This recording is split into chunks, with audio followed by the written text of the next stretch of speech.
sa inyong lahat dyan. Welcome back to my YouTube channel. Ayan, tagal natin hindi nakapag-upload. So, ngayong araw na to tayo ay magluluto ng napakasimple, mura at affordable po. Amazing! Pero special siya kasi ang namalingkay ang aking anak. Amazing! Binigyan ko lang siya ng budget na 240 pesos. Tingnan natin kung ano ang kanyang nabili. At ayan, tingnan natin kung ano ang kanyang nabili. Ano nabili mo? Dito siya sa gate pa lang.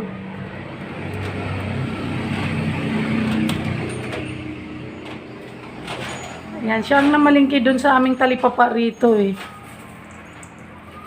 Ano ang nabili mo? Hipon, garlic, tapos onion. Amazing! Wow, ayan, yan ang lulutuin po natin. Yung garlic, yung hipon, at saka onion. Ayan, ang 240 pesos niya. So, ito yung kanyang nabiling hipon. Ayan. Hindi ko alam kung 1/4 ba to. But medyo marami din naman siya.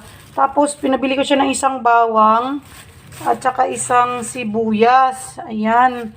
So, ang bala ko ditong lutuin ay garlic, shrimp, butter, yung ganun ba. Pero version ko lang. Kasi siyempre, tipid-tipid yung ating ingredients. Sa 240, yung kanyang sukli ay may nauwi pa siyang 25 pesos. Kasi ito daw na shrimp is 197.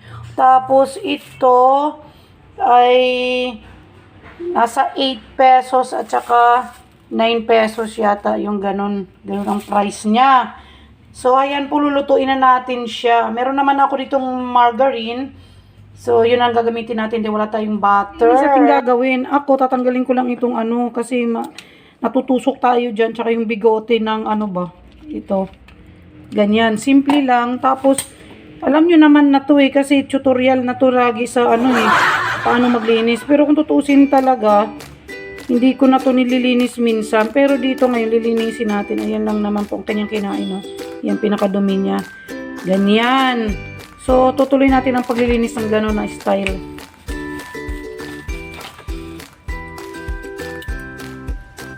Ganyan lang. Tapos, hindi ko natatanggalan ng baga kasi tatanggalan lang natin siya ng kanyang kinain. Intestine nila, siyempre. Ganun lang. Minsan hindi nahuhugot eh.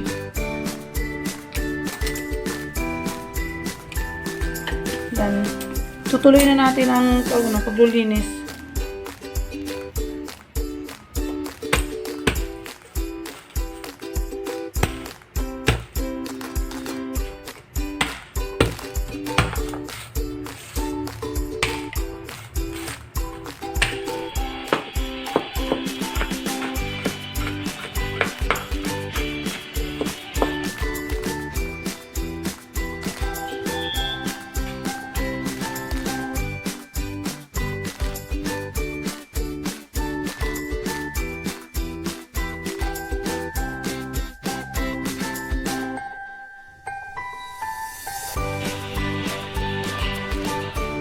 At ito na yung ating linis na hipon. 24 pieces pala siya nung nalinis ko na siya.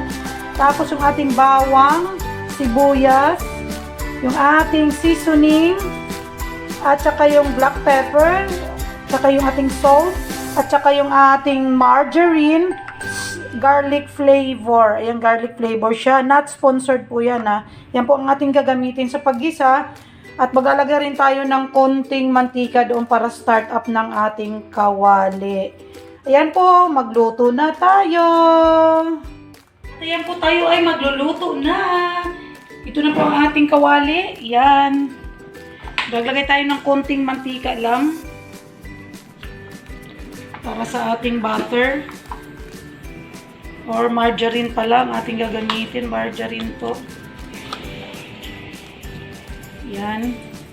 Garlic flavor po siya para ano po. Hindi natin dadamihan masyado kasi eksakto lang. Para hindi masunog yung ating margarine, lagay na natin yung ating garlic. Lagay na natin yung isang katirbang garlic. Yan. Mabilis po masunog yan kapag hindi natin isabay na yung garlic. Isang ulo yan ito ng garlic. wrap chop. Kasi, para may fiber tayo mamaya. Ako lang naman nakakainin tong garlic na to eh. Ganyan. Tapos, lagyan natin yung ating sibuyas. Ayan. Para lambutin pa natin yung ating sibuyas na to. At ayan, luto na yung ating garlic at saka yung sibuyas. Ilalagay na natin yung ating shrimp. Ayan.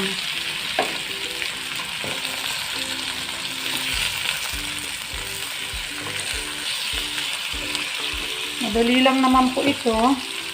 So ngayon lagay ko na yung ating seasoning.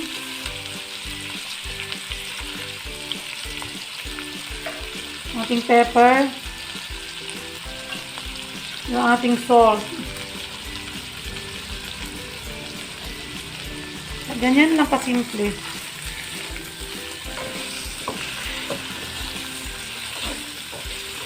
Wala na tayong ilalagay na kung anik-anik pa dyan, kundi yun lang. Diba? Madali lang siya. Kalimutan kong sabihin, lagyan natin siya ng isang kutsarang asukal. Sugar. Okay? Any type of sugar. Yan po. At ito ay luto na. Tayo ay maghahain na. Diba mukhang masarap na siya?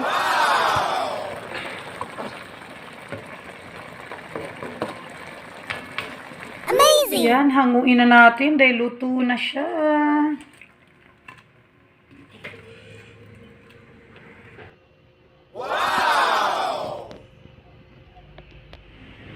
Kainan na! Sarap, diba? Sarap, oh. Kain na tayo!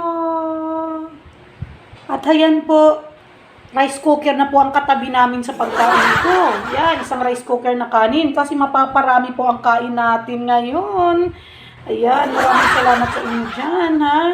Ayan, kakain na tayo. Kakain na po tayo. Tara, kain na tayo. Ito ang ating shrimp. Ayan, ang ating shrimp kanina na niluto.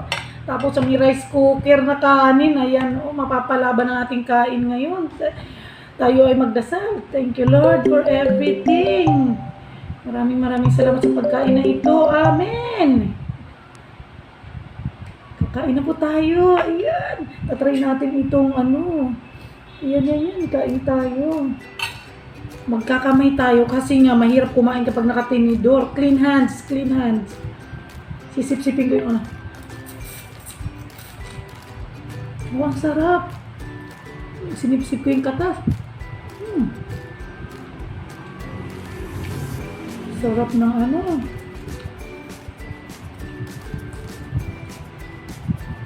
Grabe, ang sarap niya. Garlic flavor talaga siya kasi dinamihan natin ng garlic.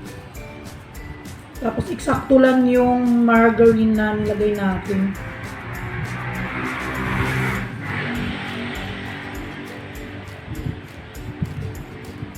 Diba? Ang sarap niya. O, yan o. Nabalatan ko na. O, ang sarap.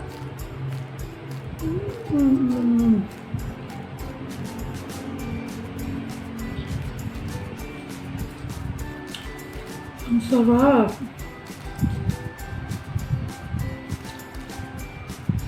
Napakamura lang. 200 something lang ang ginasto natin sa ating ulam ngayon. Ang garlic ay masarap din yan. Kainin sabay ng kanin. Yan. Lagay ko sa kanin yung garlic. Sarap.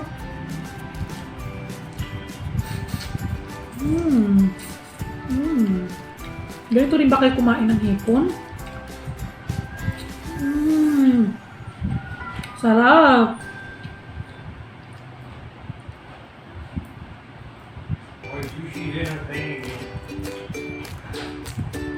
Ang sarap po. Grabe. My husband is in the background. Voice now. He just came from the outside. He did not eat shrimp anyway. Just say hi. Hi. Let's eat. Let's eat. Yung kumakain ng hipon.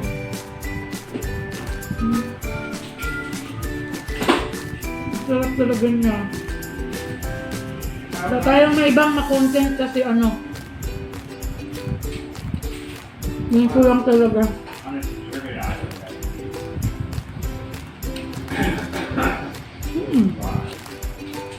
Sarap talaga. Ayan. Itutuloy ko na yung aking pagkain. Kasi, nahihirapan din ako dito, nakatagalan tayo.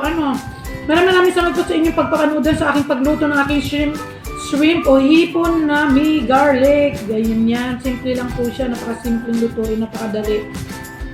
At, mura lang siya. Ayan po, maraming salamat po sa inyong pagpapanood sa aking video ngayon. Thank you so much for watching. See you on my next video. Please like, share, and subscribe. See you on my next video. Mwah, mwah, mwah. Coffee. Coffee daw.